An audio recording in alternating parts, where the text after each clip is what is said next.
नमस्कार, आप देख रहे हैं जी न्यूज़ पोर्टल और मैं राजेंद्र प्रसाद। आज मैं वजीरपुर उपखंड के ग्राम पंचायत चिवली में हूँ और सरपंच अंकिता मीणा और उनके पिता जिला प्रमुख पूर्व जिला प्रमुख फंकीलाल मीणा से हमारी विशेष बातचीत थी।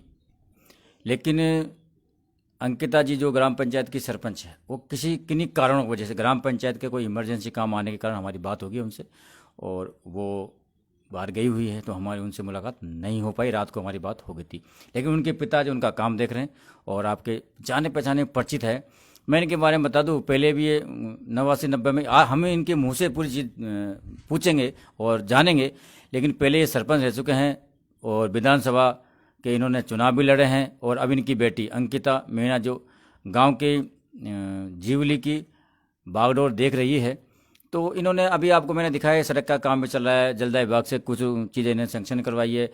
ग्रामीण क्षेत्र में जो टीन शेड की योजना है उनको भी इन्होंने चालू कर रखा है। पेयजल योजना है, पेंशन योजना, काफ़ी सारी चीज़ें इन्होंने अभी दुरुस्त कराई है। तो हम उनसे बारीकी से बात करेंगे। तो सबसे पहले सर, आपका जी न्यूज़ पोर्टल में बहुत बहुत स्वागत है कि आज आप हमारे चैनल में रूबरू हो और जनता को उन चीज़ों के बारे में जानकारी देने जा रहे हैं जिन चीज़ों को जनता को पता नहीं होती। सर, सबसे पहले तो मैं बात करूंगा कि आप सरपंच रहे, सरपंच के बाद आप जिला प्रमुख रहे, जिला प्रमुख के बाद आपने विधानसभा का चुनाव भी लड़ा और इसी दरमियान आपने आपकी बेटी को सरपंच पद पे आसीन भी किया जनता के सहयोग और सपोर्ट के माध्यम से। तो काफ़ी सारी आपको नॉलेज है सर। तो गांव की विकास के अंदर ये नॉलेज कितनी कारगर साबित हो रही है? अब ये गांव के विकास के लिए तो आपने भी यहाँ देखा है, और गांव का तो पूरा हमारा प्रयास चल रहा है कि हम पूरी ग्राम पंचायत का विकास करेंगे। पहले भी विकास हुआ है और जो भी इस विकास में कमी रही है उस कमी को हम बिल्कुल दूर करके रहेंगे। जैसे पीने के पानी की हमारे यहाँ एक विकट समस्या ग्राम पंचायत में बनी हुई है, उसके लिए भी हमने अभी जो इस पंचायत समिति स्तर पर 5 पंचायतों का जो चयन हुआ है उसमें ग्राम पंचायत जीवली का भी चयन हुआ है।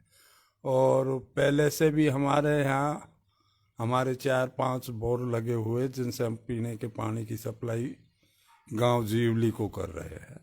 और एक हमारा डोम में भी हमारा सरकारी ग्राम पंचायत की ओर से लगा हुआ है ट्यूबवेल, उससे भी हम पानी की सप्लाई बेनीपुर और बैरवा बस्ती डोब और गांव को भी हम उनके गांव के तालाब में भी पानी की व्यवस्था हमने कर रखी है। और सर, सड़क की क्या व्यवस्था है आपके क्षेत्र में? सड़क की हमारे यहाँ जो इधर का जो रास्ता था हमारा सीधा कुड़गांव लिंक हो जाता है, तो हमें गंगापुर से इधर होके कुड़गांव के लिए न जाना पड़े, इसके लिए हमने अभी नरेगा में करीब 4 किलोमीटर का रोड हमने सैंक्शन करवाया है और उसका कार्य जारी है। और 4-5 रोज में वो पूरा काम संपूर्ण हो जाएगा। और आगे अब हम जैसे हमारे यहाँ से कुड़गांव करीब 7 किलोमीटर पड़ता है, तो अब सीधा हम कुड़गांव से, करौली से और सपोटरा से इन पूरे इस एरिया को, जैसे नादोती का आदमी भी यदि आना चाहे तो हमारे यहाँ होकर के वो सीधा सपोटरा भी जा सकता है, करौली भी जा सकता है, कुड़गांव के बाकी एरिया में कैला देवी के लिए भी सीधा रोड जो कुड़गांव से गया है, तो यहाँ होकर के कैला देवी के यात्री भी कैमरी तक के लोग यहाँ आते हैं और यहाँ होकर जाते हैं, तो उनको सीधा एक रास्ता तैयार किया है। इधर आपने कहा कि अभी पानी की व्यवस्था को हम कर रहे हैं, उनकी व्यवस्था बना रहे हैं। पीडब्ल्यू जलदाय विभाग से आपके वो सेंक्शन भी करवाए, लेकिन आप मुझे सूचना मिली है कि आपने 10-12 हैंडपम्प भी सेंक्शन करवाए हैं। नहीं, वो हैंडपम्प सैंक्शन तो अभी इमीडिएट जो जनता की वो है कि भाई तत्काल, अब गर्मी का वो टाइम आ रहा है तो जैसे हर घर पे तो ये पानी पहुंच नहीं रहा, तो जहाँ जिन घरों पर अब ढाणी ढाणी में गांव के ही जगह पे बस चुका है, तो जैसे उनको अब पानी की समस्या है तो उनके लिए हैंडपम्प की व्यवस्था करनी पड़ेगी। और बाकी का जो हमारा है करीब 300-350 करोड़ रुपया ग्राम जीवली और छान दोनों का सैंक्शन हो गया है। और 1 साल के अंदर पूरी ग्राम पंचायत में, जैसे डोब और बेनीपुर का 2.5 करोड़ रुपया सैंक्शन हो चुका है, और हमारे यहाँ का छाण और जीवली का 3.5 करोड़ रुपए सैंक्शन हो गए, 350 करोड़। तो इनका 1 साल के अंदर हम हर घर में, गांव में, एक ग्राम पंचायत के अंदर एक भी घर नहीं बचेगा जिसमें पानी नहीं जाएगा, सबको नल की व्यवस्था कर दी। एक सर, अभी कोरोना का समय निकला है। कोरोना में आपको भी परेशानी हुई, जनता को परेशानी थी, सरकार को भी परेशानी थी। और तो कोरोना में जो मनरेगा का काम आपकी ग्राम पंचायत में चल रहा है, वो किस स्तर पे आपने चला रखा है? कितने लोगों को आपने रोजगार दे रखा है और आगे की क्या रूपरेखा है? जैसे बीच में, जैसे नरेगा का काम बीच में बंद हो गया कोरोना महामारी के वक्त में, सरकार का आदेश था कि कोई भी मस्टरों आप काम नहीं चलाओगे। जब हम ज़्यादा व्यक्ति इकट्ठे नहीं कर सकते थे तो उस वक्त काम बंद कर दिया था। और जैसे ही सरकार के निर्देश मिले तो हमने नरेगा का काम गांव में भी चलाया, दूसरे ग्रामीण क्षेत्रों में भी चलाया। और अब हमारा एक डोब की तलाई का काम चल रहा है और ये सीसी रोड का काम ग्राम जीवली में चल रहा है। और आगे अब सभी, जैसे ही अभी तो थोड़ा सा लोग सरसों की फसल की कटाई में लगे हुए हैं, इसलिए लेबर अभी कम लगी हुई है। और जैसे ही सरसों और ये गेहूं की फसल कट जाएगी उसके बाद में अच्छी तरीक़ा से जितने भी लोग रोज़गार करना चाहेंगे हम सबको रोज़गार मुहैया कराएंगे। एक सर, जो ग्रामीण क्षेत्र में जो पशुधन के लिए जो आवास टीन शेड की योजना है, उसको भी आपने बढ़िया स्तर पर चला रखा है, ऐसी हमें सूचना है। अभी हमारे पास में करीब 100 लोगों के समथिंग हम शायद उनका टीन सेट का काम करा लेंगे। ये 35 पिछले साल में हुई थी और अब इस साल में करीब 100 के करीब हम जो टीन सेट की फाइल है उनको हम पास करा लेंगे और उनका पूरा लाभ लाभार्थी को मिलेगा। एक सर, जो आवास योजना है उसके बारे में थोड़ा। आवास योजना का तो हम उसमें कुछ नहीं कर सकते। जैसे पहले ग्राम सभा के अंदर 2011 में ग्राम सभा हुई, उस ग्राम सभा में जिन परिवारों के मकान का चयन किया गया था उन सबको जैसे ही सूची हमारे पास आती है हम तुरंत ही उनको आवासीय सुविधा के लिए उनको उनकी यहाँ जा कर के उनको जागृत करके और कह करके उनको, ऐसा होता है कि जैसे हम पैसा दे देते, पहली किस्त दे देते थे पहले 30,000 रुपये, तो कुछ लोग वे पैसे को लेकर के बढ़ाते नहीं थे, बैठ जाते थे। पर हमने घर घर जा कर के उनको समझाया, भाई तुम्हारे लिए सरकार मकान बनाने के लिए पैसा दे रही है, या तो आप काम चालू करो, नहीं हमारे को गवर्नमेंट का ये निर्देश मिला है कि जो आदमी ने पैसे ले लिए मकान नहीं बना रहा तो उनके खिलाफ आप FIR लॉन्च कराओ। तो हमने उनको समझाया तो उन लोगों ने सबने काम चालू कर दिया। और जैसे ही हमारे पास लिस्ट आती है क्रम भाई कि इनको आपको इंदिरा आवास देनी है, हम उनको इंदिरा आवास दे रहे हैं। एक सर, अपने जो ग्रामीण क्षेत्र में है, ये पेंशन योजना चलती है, बुजुर्गों को 60 साल से ऊपर के पुरुषों को, 55 साल की महिलाओं को जो पेंशन बनती है, उनमें काफ़ी लोगों को इधर उधर भटकना पड़ता है पेंशन के लिए।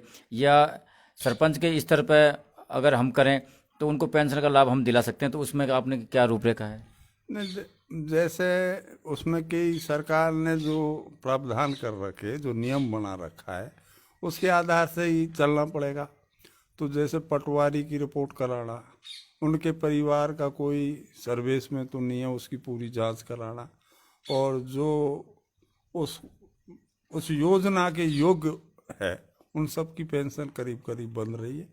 और जो जिनकी आयु पूरी होती जा रही है उनकी हम सबकी फाइल लगवा रहे और उनको पेंशन भी दे रहे। एक सर, जो ये राशन, अपने राशन डीलर होते हैं जो राशन सामग्री बांटते हैं ग्राम पंचायत, इनमें कई हमें सवाई माधोपुर डिस्ट्रिक्ट के हम काफ़ी सारे गाँव में घूमे तो इनमें धांधली मिलती है। कभी किसी को 2 किलो कम देना, कभी किसी को 1 किलो कम देना, कभी किसी को 5 किलो कम देना, ऐसी चीज़ें, या समय पे वो दुकान नहीं खोल पाते। तो यहाँ उस बारे में आपकी ग्राम पंचायत में क्या इस तरह से आपने पुख्ता इंतजाम कर रखे हैं? नहीं, हमारे यहाँ की ग्राम पंचायत जीवली के अंदर कोई भी डीलर इस तरीका की आज तक कोई शिकायत आई नहीं। और यदि मान लीजिए कोई इस तरीका की शिकायत आएगी तो उसके खिलाफ तुरंत कार्रवाई की जाए। एक अभी हम एक हमारे दर्शक ने हमको बताया कि सर लाइट का जो समस्या हमारे यहाँ चल रही है कि हमने बिल जमा करा दिया और हमारे पूरे जो मोहल्ला थी कॉलोनी थी लगभग लगभग लोगों ने बिल जमा कर रखे, कुछ लोग के कारण वो हमारा ट्रांसफ़र खोल के ले गए और हमने कई बार जयन अयन को इस बारे में शिकायत दर्ज भी करा रखी है, एप्लीकेशन भी दे रखी है, लेकिन उसके बाद भी हमारा वो ट्रांसफ़र वापस नहीं लगाए। तो सर जो आदमी एक ट्रांसफार्म से 10 कनेक्शन आ रहे हैं और 7 कनेक्शन उन्होंने बिल जमा करा रखे और 3 कनेक्शन नहीं करवा रखा, तो और उसको ट्रांसफार्म को वो खोल के ले जाते, तो कहीं ये उपभोक्ताओं के साथ भी ये अन्याय का कारण है। नहीं, इसके लिए अभी अय्यन साहब यहाँ आए होते, उस दिन मैंने ही उनसे बात भी हुई जब ये लाइन ये कनेक्शन काट के गए, तो हमने उनको कहा था मैं भाई 10 तारीख को अभी हमारे किसान की फसल तैयार हो रही है और आपका जितना भी बकाया है हम पूरा पैसा जमा आपको 10 तारीख को आ जाओ, आप हमारे यहाँ कैंप लगा देना और 10 तारीख में हम आपका पूरा पैसा जितने भी हो सकता है उतना पैसा हम जमा कराएंगे और आप इस लाइन को चालू कीजिए। तो अभी मेरे 2-1 घंटे पहले मेरे साथ में एसडीओ साहब थे, आज स्कूल में उन्होंने यहाँ जांच की, एसडीओ साहब ने आए थे स्कूल में, तो मैं भी उनसे गया तो मैंने उनको बताया मैं साहब इस तरीक़ा से हमारे यहाँ लोगों ने बेचारे ने जिनने बिल दे रहे लगा था उनका भी बेचारे इनका कनेक्शन काट दिया, तो मैं आप इस लाइट को लगा। तो अभी कुछ उपभोक्ता वहाँ गए हुए अय्यन से भी बात हुई है और वो बिल जमा कराने के लिए भेजे हुए गांव से जिनके बिल बकाया है और शायद मैं उम्मीद करता हूं कि आज और कल में उनकी वो कनेक्शन चालू हो जाए। चलो अच्छी बात है, उनका कनेक्शन चालू हो जाए। एक सर मैंने अभी हमने गांव में घुसे तो विद्यालय को आपने बढ़िया चमका रखा है और विद्यालय के स्टाफ से भी हमने बात की तो उन्होंने कहा साहब सरपंच अंकिता मीणा और के नेतृत्व में ये विद्यालय वो बार बार हमारी रूपरेखा तैयार करती रहती है, विद्यालय को चेक करती रहती। तो सर विद्यालय को बार सरपंच के नेतृत्व में उसको हर महीने में 1-2 बार जांच करने का अगर हम इस तरह से जांच करें तो कहीं ना कहीं ऐसा लगता है कि हम विद्यालय या विद्यालय गाँव को हम एकदम सुदृढ़ और सुंदर बना सकते हैं। देखो जी, विद्यालय एक विद्या का मंदिर एक ऐसा मंदिर है जो जिस तरीक़ा से कहते हैं कि 100 ताले की एक ही चाबी होती है, तो शिक्षा एक ऐसी चाबी है जो ये 1000 ताले को भी खोल सकती है। इसलिए शिक्षा का हमारे स्कूल में अभी बिल्डिंग्स की कमी है, उसका भी हम पूरा प्रयास कर रहे हैं कि इसकी बिल्डिंग बने। हमारा स्टाफ अच्छा है, प्रिंसिपल भी है जिका के अच्छी मेहनत कर रहा है और टाइम पे आना टाइम पे जाना, स्कूल में अच्छी तरीक़ा से पढ़ाई कराना। पिछली बार हमारा रिज़ल्ट अच्छा रहा, हम ये चाहते हैं कि हमारा स्कूल का रिज़ल्ट 100% रहे। तो इस बारे में बार बार हम स्टाफ से भी मिलते हैं, हमारे प्रिंसिपल को भी से जाके मिलते हैं, स्कूल की व्यवस्था भी देखते हैं और उनको यदि कोई कमी है तो उसके लिए उनसे कहते हैं। चलो अच्छी बात पंकज जी, आपने बहुत अच्छी बात बोली और इस बात से काफ़ी लोगों को सीखने का मौका मिलेगा, जानने का मौका मिलेगा। मैं आखिरी बार आपसे पूछना चाहूँगा कि सर एक सरपंच जो ग्राम पंचायत का होता है उसका पढ़ा लिखा होना ज़रूरी है और नॉलेज उसको कितनी ज़रूरी है ताकि गांव का विकास हो सके? जितना यदि मान लीजिए गांव का सरपंच यदि बिना पढ़ा लिखा है और वो बेचारा ज़्यादा, कई बार ऐसा होता है कि वो पढ़े हुए आदमी भी अनपढ़ के सामने फेल हो जाते हैं, पर अब ये इस युग में तो बिना पढ़ा हुआ आदमी विकास में बेचारा पीछे रह जाता है। इसलिए पढ़ा लिखा आदमी यदि सरपंच बने तो वो गांव का विकास कर सके, पंचायत का विकास कर सके। और मेन धुरी देश की ग्रामीण क्षेत्र ही है। जब तक हमारा ग्रामीण क्षेत्र आगे नहीं बढ़ेगा जब तक हमारा देश आगे नहीं बढ़ सकता। हमारा देश तभी आगे बढ़ेगा जब हमारा ग्रामीण क्षेत्र का विकास, चौमुखी विकास होगा तो देश का विकास। बिल्कुल सर, आपने सही बात बोली। अगर हमको विकास करना तो हमारे पढ़ा लिखा होना जरूरी है, नॉलेज होना जरूरी है, जब हम विकास पाएं। और गांव का विकास हो गया तो समझ लो कि हमारा जिले का विकास हो गया, तहसील का विकास हो गया, हमारा देश का विकास स्वाभाविक हो जाएगा। दूसरा सर, आज आप एक ऐसे व्यक्ति हो जो आप एक सरपंच से पद से लेके विधायक प्रत्याशी लेके बाद में आपकी बेटी एक सरपंच बनी, तो काफ़ी सारी आपको सारी नॉलेज है। उसके बाद आप एक आपका जो रहन सहन है, आपका जो बोलने का लहजा है, वो आज भी एक संयम और एक शालीनता को दर्शाता है सर। ठीक है, उसके बाद भी आपको नॉलेज है, सब कुछ है, लेकिन फिर भी आपको चाहे सवाई माधोपुर का काम हो, चाहे आपके गंगाव सिटी का काम हो या ग्राम पंचायत का काम करने के लिए आप जाते हो, तो कई सारी चीज़ों को आपको परेशानी का सामना करना पड़ता है।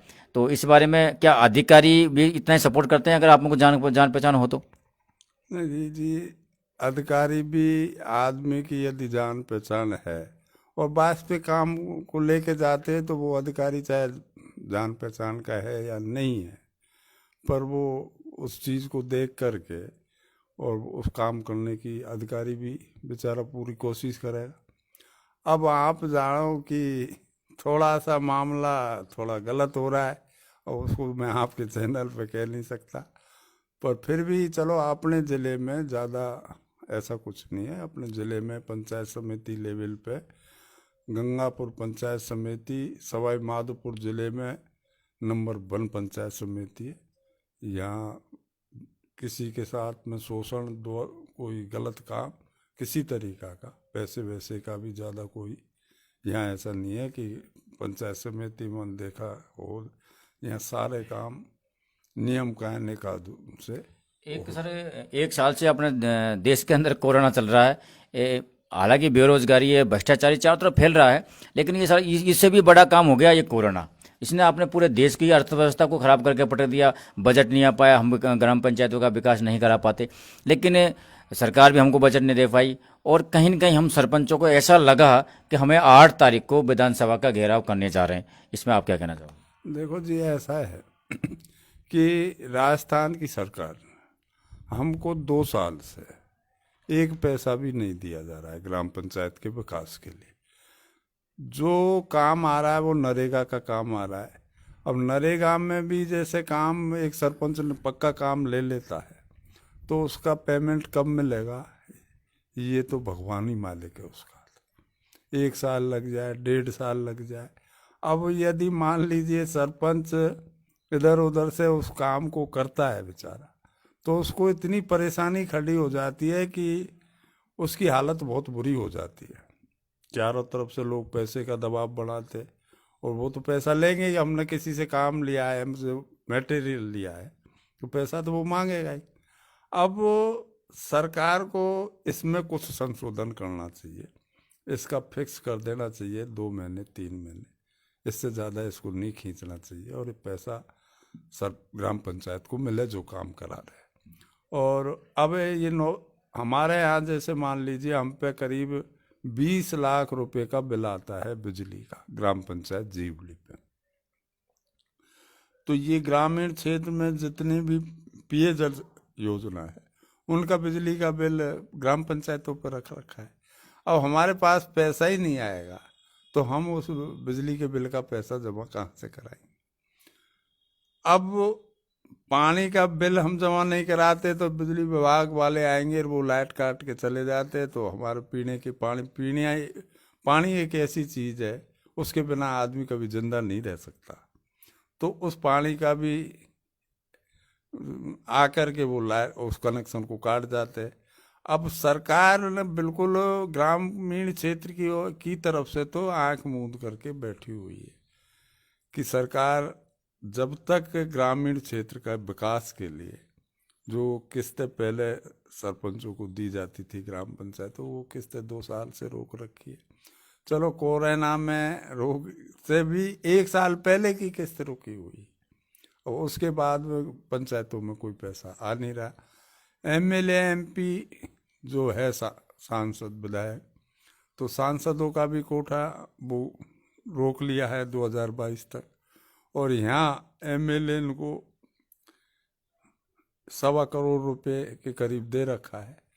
तो अब वो तो एमएलए तो थोड़ा भेदभाव ही कर जाए ग्राम पंचायत में एरिया वाई, तो सभी ग्राम पंचायतों का विकास रुका हुआ है। इसलिए सरकार से को चेताने के लिए 8 तारीख को सभी राजस्थान के सरपंच और जयपुर जाएंगे और अपना विरोध प्रदर्शन करके विधानसभा पर प्रदर्शन। सर बिल्कुल आखिरी सवाल मैं आपसे पूछूंगा कि आपने अभी 1 साल की होगी आपकी बागडोर संभाले आपकी बेटिया को, तो आने वाले समय में क्या रूपरेखा आपने तैयार करी है ताकि आपके जो ग्राम पंचायत है जीवली उसको आप नई दिशा दे सके और नया डेवलपमेंट कर सके? जैसे हमारी सारी 1 साल के लिए हर वर्ष पहले ही प्लान तैयार किया जाता है। उस प्लान में जो भी कार्य हमको कराने हैं तो सब ग्राम सभा के सब लोगों को उसमें बैठाया जाता है, जिसमें सरपंच, पंच, आम जनता पूरी पंचायत की बैठ करके सर्वोपरि से निर्णय करते हैं। और उस निर्णय में सबसे मुख्य जो समस्या है उसका हम पहले नंबर पे लेते। जैसे जैसे जनता की समस्या मिल करके, जनता और जनप्रतिनिधि सब मिल करके और बैठ करके जो जो समस्या है उनका एक प्लान तैयार करते हैं। जैसे जैसे पैसा आता जाता है उसी हिसाब से उसका हम काम किए करते हैं। अब वो पैसा ही नहीं आएगा तो हमारी योजनाएं हम कितने भी बना के भेजें, जब तक ग्राम पंचायत को पैसा नहीं मिले तो विकास भी नहीं होगा। कुल मिला के सारी जो गाड़ी है अपनी वो अटकी हुई है पैसे पे। पैसा आएगा तो ऑटोमेटिक विकास के नए रास्ते खुलते चले जाएंगे, और पैसे नहीं है तो आप जानते हो कि क्या होने वाला। सर आपको बहुत सारे सरपंच भी देख रहे हैं, हमारे दर्शक भी देख रहे हैं और अधिकारी भी आपको देख रहे हैं। तो ग्राम पंचायत के जो सरपंच आप भी की जो बेटी है अंकिता मीणा, आप जिला प्रमुख, पूर्व जिला प्रमुख सदस्य रह चुके हो, और अभी आपकी बेटिया है जो जीवली की ग्राम पंचायत सरपंच है और ब्लॉक अध्यक्ष भी है वो सरपंच संघ की। आप उन तमाम सरपंचों को क्या संदेश देना चाहोगे? सरपंचों को, अपने दर्शकों को क्या कहना चाहोगे? मैं तो सभी से ये कहना चाहता हूँ, सभी सरपंचों से ये कहना चाहता हूँ कि सबसे प्रथम जिस व्यक्ति बेचारा ज़्यादा परेशानी से जूझ रहा है उसका हम सर्वप्रथम काम करें। और जो गरीब आदमी है, जो बेचारा कहीं जा नहीं सकता, वो एक सरपंच ही उसका सहारा होता है। तो मैं सभी सरपंचों से निवेदन करूँगा कि वो सबसे पहले उसकी समस्या का समाधान करें, वोट की राजनीति नहीं करें। हमको किसने वोट दिया, किसने नहीं दिया, ठीक है, चुनाव आता है, आपस में लड़ते, हार जीते भी होती रहती है, पर जब जनता ने हमको जो जिम्मेदारी दी है उसको किसी से भी कोई भी भेदभाव नहीं रख करके निस्वार्थ भावना से उसका काम। बिल्कुल बिल्कुल सर, मेरे जहन में भी वो सवाल छुपा था, लेकिन वो आपने निकाल दिया उस सवाल को कि काफ़ी सारे सरपंच हैं कि राजनीति के दौर में फंस जाते हैं। मेरी उस पार्टी है, मैं इस पार्टी से हूँ, और वो कभी विधायक से नहीं मिल पाता, कभी सांसद से नहीं मिल पाता, और वो उसको काम नहीं मिल पाता, क्योंकि जब सांसद विधायक पास जाएंगे जब हमको काम मिलेगा। तो बहुत से सरपंच ऐसे हैं जो राजनीति के पक्षपात में फंस जाते हैं। तो ग्राम पंचायत का जो सरपंच होता है ना, उसको किसी भी प्रकार के राजनीति में नहीं पड़ना चाहिए। उसके लिए देखो सर, दूसरी बात, एक बात मैं बोलूँ कि जो सरकार है वो कभी भी एक जैसी सरकार नहीं रहती। आज यहाँ जिस पार्टी की सरकार है, ऊपर अलग पार्टी की सरकार है, ऊपर क्या सरकार है, नीचे क्या सरकार है, तो तालमेल तो कभी बैठेगा नहीं, और संयोग से कभी बैठ भी जाए वो अलग ही बात है। तो हमें सबसे तालमेल बना के रखना चाहिए अगर हमें ग्राम पंचायत का विकास करना। तो आपका यही कहने का मतलब है सर? यही मेरा मतलब है। और चाहे सरपंच की तो कोई पार्टी नहीं, पार्टी तो हमारी विकास की है। हम भाई जब जनता ने हम पे भरोसा करके सरपंच बनाया है तो सरपंच को अपनी जिम्मेदारी निभानी चाहिए।